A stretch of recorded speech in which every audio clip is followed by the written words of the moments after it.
प्यारे बच्चों नमस्कार। मैं देवेश कुमार। पिछले वीडियो में आपको बताया गया था अनुगमन वेग के आधार पर ओम के नियम की उत्पत्ति का डेरिवेशन। आज हम बात करेंगे विशिष्ट प्रतिरोध अथवा प्रतिरोधकता की। चलो देखते हैं क्या होती है विशिष्ट प्रतिरोध अथवा प्रतिरोधकता।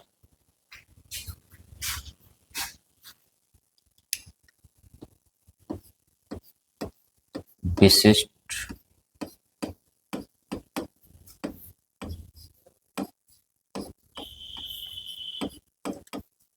प्रतिरोध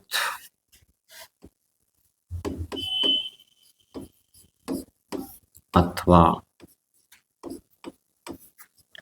प्रतिरोधकता।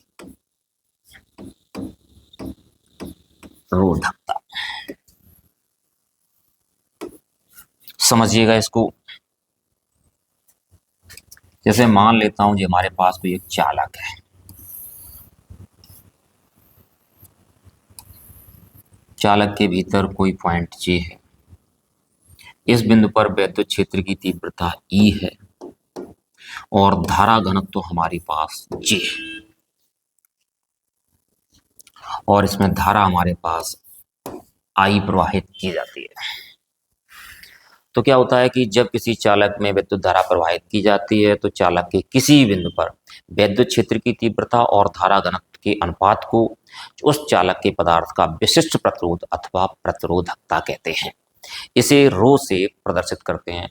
मान लेता हूं कि ये चालक है, चालक में आई एम्पियर की धारा प्रवाहित की जा रही है और कोई पॉइंट ए है, यहाँ पे विद्युत क्षेत्र की तीव्रता ई और धारा घनत्व जे है। तो हमारे पास जो विशिष्ट प्रतिरोध होगा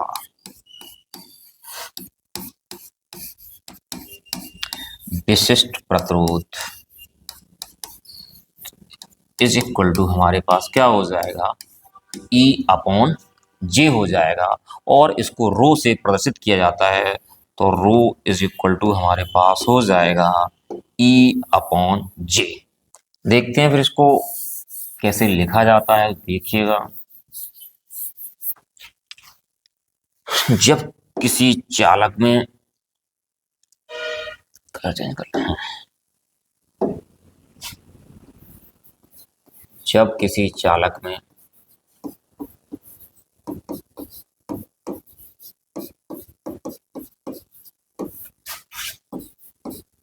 विद्युत धारा प्रवाहित की जाती है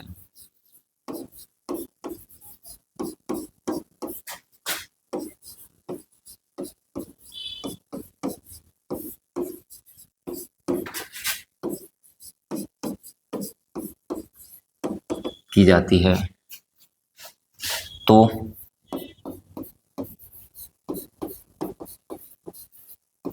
चालक की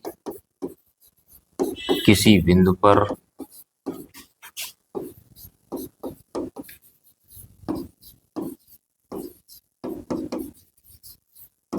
विद्युत क्षेत्र की तीव्रता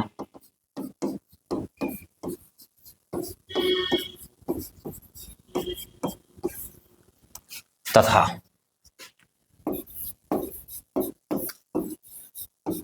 धारा घनत्व के अनुपात को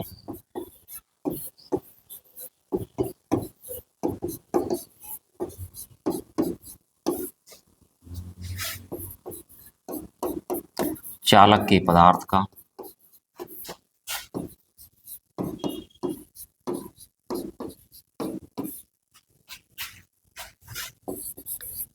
विशिष्ट प्रतिरोध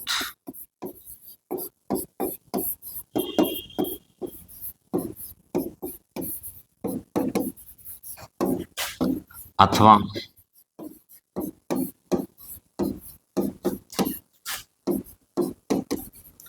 प्रतिरोधकता कहते हैं।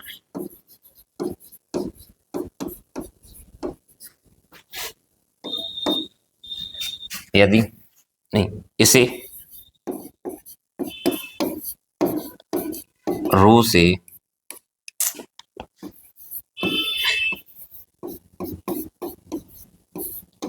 प्रदर्शित करते हैं यदि विद्युत क्षेत्र की तीव्रता ई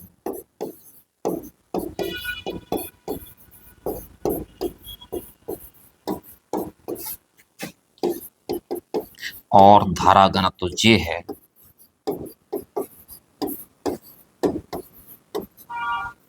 तब अगले विशिष्ट प्रतिरोध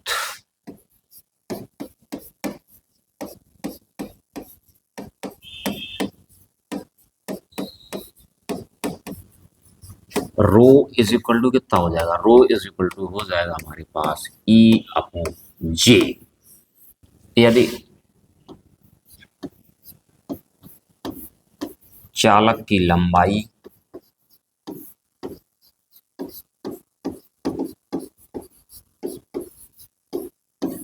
L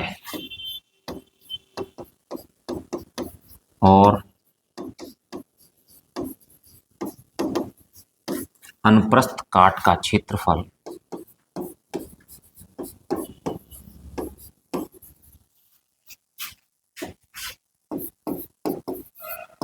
कैपिटल A है, जब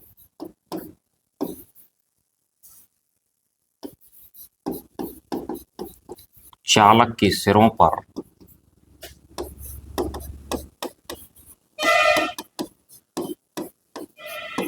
विभवांतर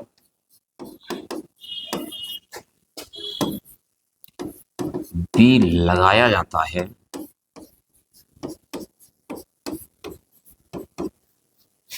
तो चालक में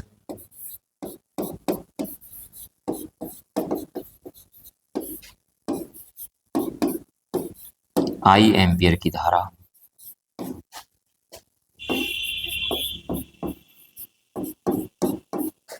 बहने लगती है।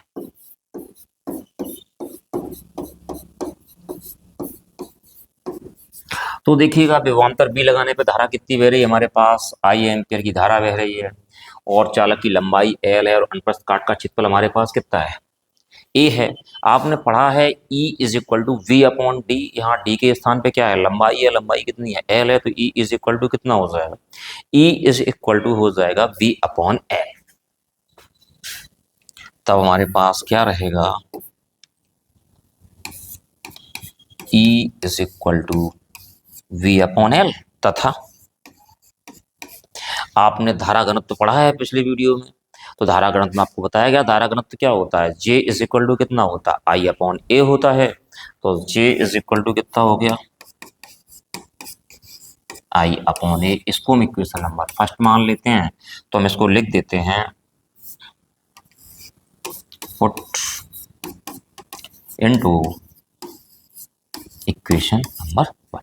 इसमें रख देंगे E का मान रख देंगे और किसका मान रख देंगे, E का मान रख देंगे और J का मान रख देंगे। तो आप देखिएगा रो इज इक्वल टू हमारे पास क्या है, E/J है।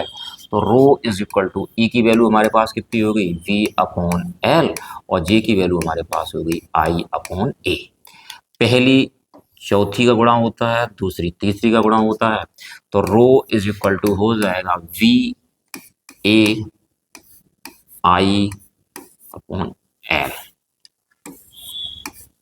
लेकिन हम जानते हैं V/I हमारे पास क्या होता है, R होता है, but V/I is equal to R हो गया, तो रो इज इक्वल टू क्या हो गया हमारे पास, RA/L। ये हमारे पास रहा विशिष्ट प्रतिरोध अथवा प्रतिरोधकता। अब हम यहाँ से क्या करेंगे, विशिष्ट प्रतिरोध का मात्रक निकालेंगे, इसका विमीय सूत्र निकालेंगे। तो देखिएगा सबसे पहले रो का मात्रक,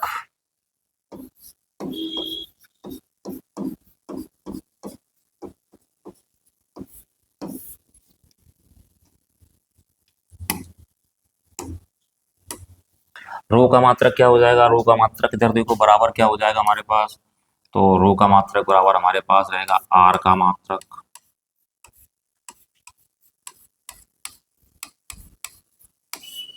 गुणा, यहाँ हमारे पास क्या A है, A का मात्रक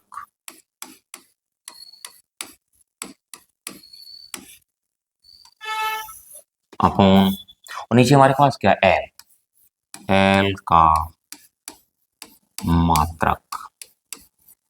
तो R का मात्रक हमारे पास क्या होता है, R का मात्रक हमारे पास ओम होता है, और हमारे पास A का मात्रक क्या होता है, A का मात्रक होता है मीटर स्क्वायर।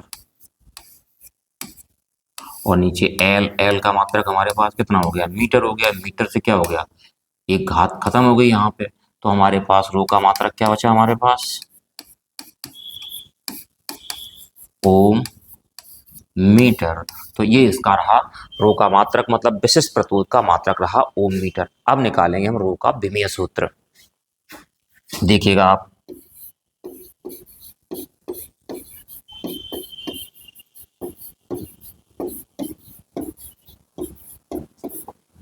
रो का विमीय सूत्र बराबर क्या हो जाएगा, आर का विमीय सूत्र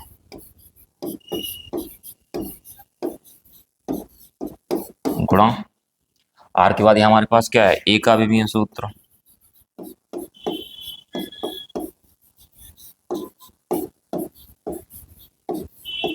अपॉन क्या रहेगा हमारे पास, एल का विमीय सूत्र। देखते हैं इधर। अब बात आती है आर के विमीय सूत्र की। आर का आयु सूत्र अगर आपको नहीं पता तो आप यहाँ समझ जाइएगा। आर इज इक्वल टू हमारे पास क्या होता है, आर इज इक्वल टू होता है वी अपॉन आई। अगर आपको बी का विमीय सूत्र नहीं पता तो वी इज इक्वल टू क्या होता है, डब्ल्यू अपॉन क्यू होता है। तो डब्ल्यू अपॉन क्यू और आई। अब W हमारे पास क्या होता है, W हमारे पास कार्य होता है। तो कार्य का विमीय सूत्र हमारे पास कितना है, कार्य का विमीय सूत्र हमारे पास है mL2T-2। आवेश का AT होता है और इसका भी कितना हो गया हमारे पास, A हो गया। तो समझ आएगा कि हमारे पास यहाँ कितना बचता है, mL2T-2 और नीचे कितना हो जाएगा, A2 और T। ये कहाँ जाएंगी, नीचे वाली ऊपर जाएंगे। जो प्लस का है वो किसका हो जाएगा, माइनस का हो जाएगा, और जो माइनस का वो किसका हो जाएगा, प्लस का हो जाएगा। तो mL2T-2 और A-2 और T-1। तो हमारे पास कितना रहा, mL2T-3 A-2। ये रहा हमारे पास आर का विमीय सूत्र। तो आप देखिएगा रो का विमीय सूत्र।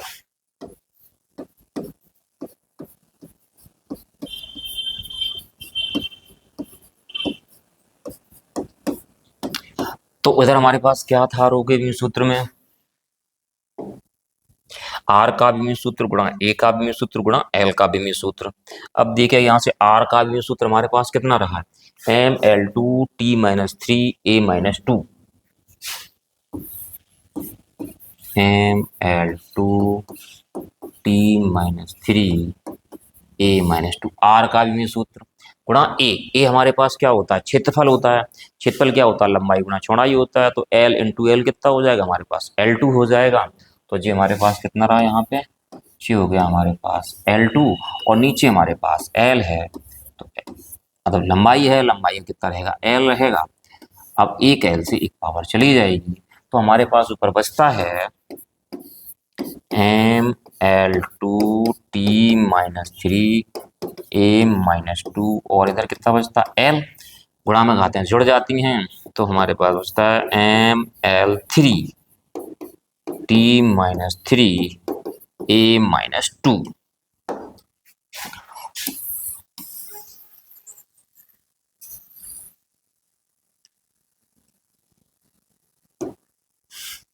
तो ये रहा आपके पास विमीय सूत्र विशिष्ट प्रतिरोध अथवा प्रतिरोधकता का।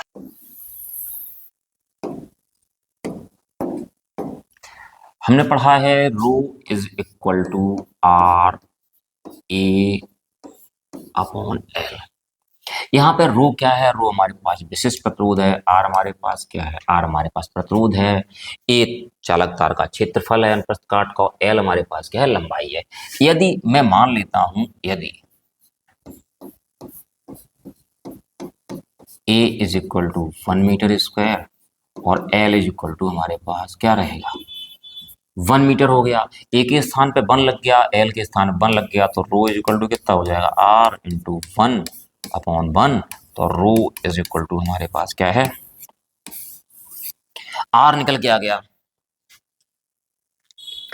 रो इज इक्वल टू कितना निकल के आ गया हमारे पास, आर निकल के आ गया। यहां से एक परिभाषा निकल सकती है, अतः किसी चालक तार का विशिष्ट प्रतिरोध, अतः किसी चालक तार का विशिष्ट प्रतिरोध उसी पदार्थ के एकांक लंबाई व एकांक अनुप्रस्थ परिच्छेद क्षेत्रफल वाले तार के किसके बराबर होता है, प्रतिरोध के बराबर होता है।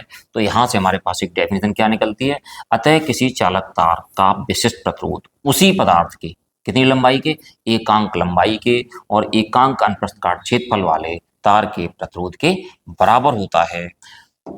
तो यहां से हम क्या लिखेंगे, अतः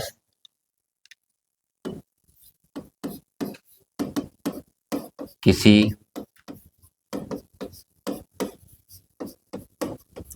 चालक तार के पदार्थ का विशिष्ट प्रतिरोध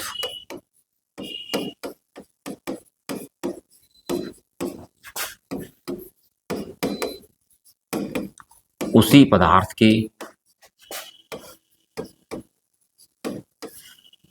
एकांक लंबाई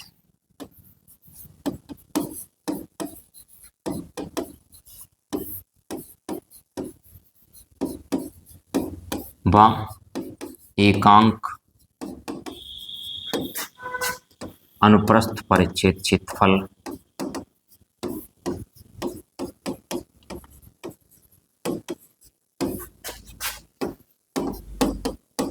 वाले तार के प्रतिरोध के बराबर होता है, तार के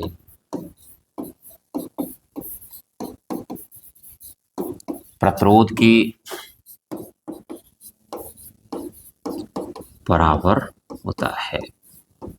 ये परिभाषा क्या रहा, किसी चालक तार के पदार्थ का विशिष्ट प्रतिरोध उसी पदार्थ के एकांक लंबाई व एकांक अनुप्रस्थ परिच्छेद वाले तार के प्रतिरोध के बराबर होता है। उम्मीद है कि आप लोगों को ये टॉपिक समझ में आ गया होगा। यदि ये टॉपिक आपकी समझ में आ गया हो तो आप चैनल को सब्सक्राइब कर दें, वीडियो को लाइक कर दें और साथियों के साथ शेयर कर दें। धन्यवाद।